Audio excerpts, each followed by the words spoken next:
All right, so it's Christmas Day, and I decided today to watch a movie that I was unable to see earlier in the year, but I had to see it before I put out my top list of the year, and that is Martin Scorsese's Killers of the Flower Moon. Now, I saw this trailer during the summertime, and I was interested because Scorsese always makes good movies. I mean, this is a guy who has a catalog of masterpieces. Not one, not two. He's got at least 10. Everything from The Aviator, Raging Bull, Goodfellas, Casino, even Cape Fear I would put in there. The dude, Mean Streets, he's got so many great movies.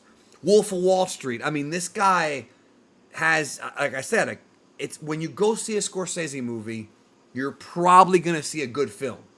And the problem is, I wanted to see it in theaters, but then I saw it was 3.5 hours. And the thing is, guys, I don't mind being in a movie theater for 3 hours. It's just that I feel like with some of these movies, I have really good bladder control. I really do. But I have friends, and I'm not going to say their names, but you know who you are, who do not have good bladder control. And they have to go pee every fucking 15 minutes. Well, not literally 15, but, every hour and a half, right? I feel like, in my opinion, any time a movie comes out in the movie theater and it is over 3 hours, there needs to be an intermission. There has to be at least a 15-minute intermission or 20 minutes in the middle of the film. And movies used to do this all the time back in the day. All the time. In fact, if you go see Grindhouse in the theater, when they had those trailers, they were fake trailers.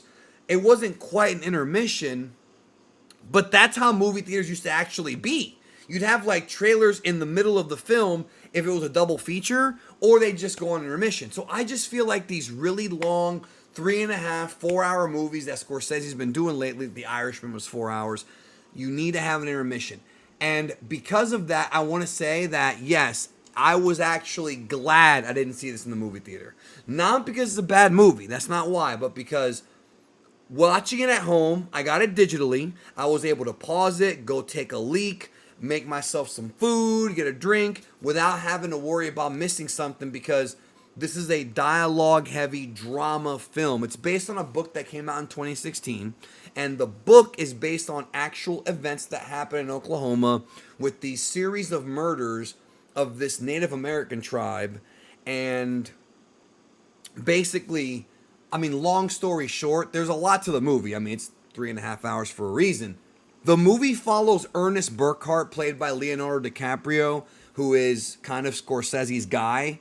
It used to be Robert De Niro, but it still is Robert De Niro, because Robert De Niro is also in this movie playing Ernest's uncle, William King Hale. And he ends up being the primary antagonist, but we follow Ernest Burkhart's sort of story where he used to be in World War I, and he came to the town to investigate, but what ends up happening is he ends up getting caught up in all of this and used and manipulated. And I'm not going to go into the spoilers.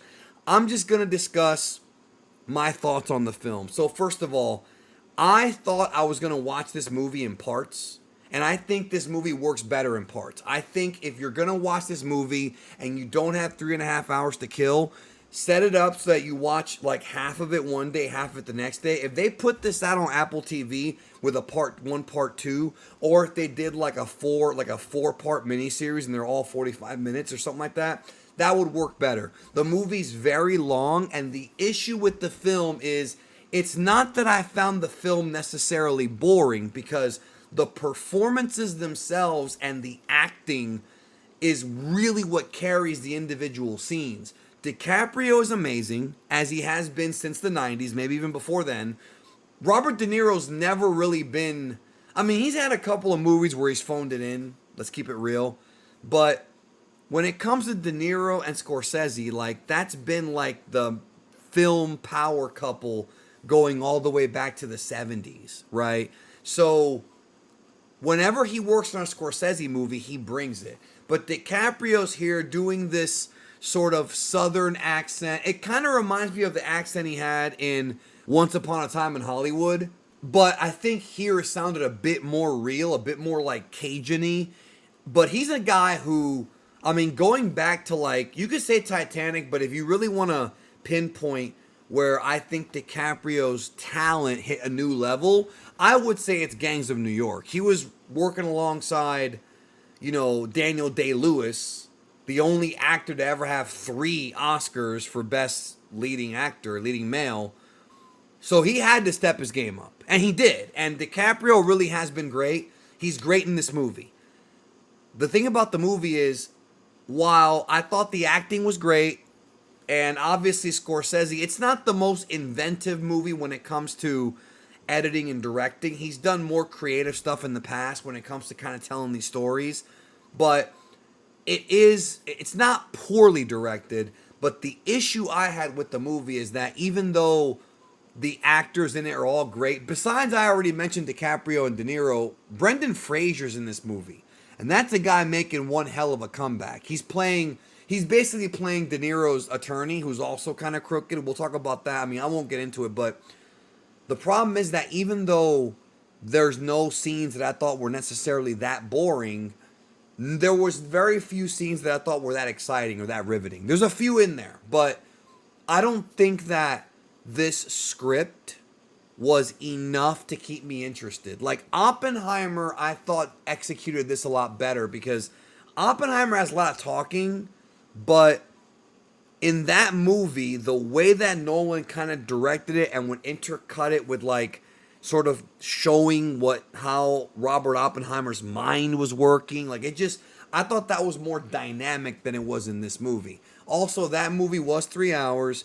But with this one, you really felt the 3.5 hours. I do think that had this movie been trimmed up and cut down to about 2.5 hours, I think I would have liked it more. I really do. I'm not saying it's a bad movie. A lot of people are going to say it's one of the best of the year. And I probably would put it in my top 15. I have to go back and think about what I saw this year. I probably would put it there. And it's in no way is this going to be a quote-unquote bad Scorsese movie. It's very long, and from the very beginning you're in for a long time. But I don't think the movie does that much to keep your attention in the first half. However, the second half of the movie, shit hits the fan.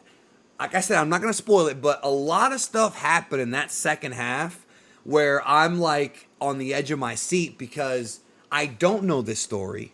I've never read the book. I don't know this story. Like I haven't read anything besides just the book that it's based on. I haven't read anything about the real life story of these people. So they throw in some things that I would consider twists because I don't know. They throw in some surprises. Things happen to our characters that are unexpected. Like there's a scene where DiCaprio, you know how when you watch a DiCaprio movie nowadays, he's always like trying, there's that one scene where it's like he's trying to get an Oscar. That one scene where he shows this like crazy emotion. Like remember in Once Upon a Time in Hollywood where there's that scene where he's cussing himself out in the trailer and beating himself up for getting stuff wrong. That was like his, okay, I'm going to try and get the Oscar nomination moment. There's a scene like that in this movie where the way that DiCaprio emotes and taps into that raw emotion was powerful. He's relatively calm and collected throughout the movie, but the moments of emotion really do hit. It kind of reminds me a little bit of how Al Pacino portrayed Michael Corleone in The First Godfather, where he's quiet for most of the movie, but there's a couple parts where he's not. And that's when we get that, obviously we get the loud Pacino, which would become kind of he would become kind of a caricature later on. Like Al Pacino prior to Scarface was not the super loud, over-the-top actor. Scarface is the first movie he really did a lot of that in, and then he did it again for Any Given Sunday and The Devil's Advocate. Like, these are movies that he notoriously did that with. But prior to that, he was more versatile. I mean, he's always been a great actor, but you could tell he kind of became that loud, say hello to my little friend Al Pacino after that. DiCaprio reminds me of a young Al Pacino, and that is a good compliment to have. He's not that young, bro. Let's not forget, DiCaprio's been around since, Growing Pains, right? And that was in the 80s. He's been around. He's not in any way a new actor, but he still has a very young face. So it's deceiving You know what I mean? When you look at this guy, he's right now he's almost 50. He turns 50 next year, but he looks younger. And of course, all Hollywood people look younger because they either drink blood or have really good doctors, whatever. But other people in the movie I want to talk about, John Lithgow was great. Really appreciated his performance. Lily Gladstone, phenomenal. That was a very powerful character. Really hit me with all the things that happened to that character. The thing about this movie is, should you watch it? It's not for everyone. It is a slow-moving film. It is a powerful drama. It's funny because Scorsese's actually in the movie near the end, and that caught me by surprise. I wasn't expecting that. Like, the director's in the movie, but the movie is a very interesting story, especially if you're into like mysteries, murder mysteries, you know, things like that. And it is based on actual events, but it's not for everyone. I could see a lot of people turning it off 20 minutes in because it's really slow. The second half, though, does reward you, I think. So if you're going to watch it, hang on to your hats, but just realize that it is very long. I can't even blame somebody for not wanting to watch a 3.5 hour movie, because how many movies are that long? There's not many movies that are 3.5 hours long. And you have to be in the right frame of mind. You have to have the right, you know, the comfortable chair or couch or bed. You got to have everything nice, and you got to be in the right frame of mind to sit there and watch one story for that long. But it's no different than binging a TV show. It's just that with a TV show, you know when to hit the brakes. So I do recommend, if you're going to watch it, maybe set it up to where after every hour and a half, you pause it. There actually is a moment in the middle of this movie that would have been a perfect place to put an intermission. There is a moment almost right at the middle, a little bit past the 90-minute mark, where they could have put an intermission there. Well, not 90, like 80 minutes. They could have put one there. Maybe a bit more than that. I don't remember exactly, but it's right around the halfway point. And that's a good place to stop. And I can't tell you to be a spoiler, but you might know it when you see it. That's a good place to stop and maybe watch it again the next day. But it's long, man. So if you don't want to do that, I understand. To me, it is not like a must-see movie. Like, oh my God, you have to go out and see this. Like I feel about Godzilla Minus One or Creed 3 earlier this year, or Oppenheimer. Like, I think that Oppenheimer and Godzilla Minus One became like these cinematic events that had this great word of mouth that just spread everywhere.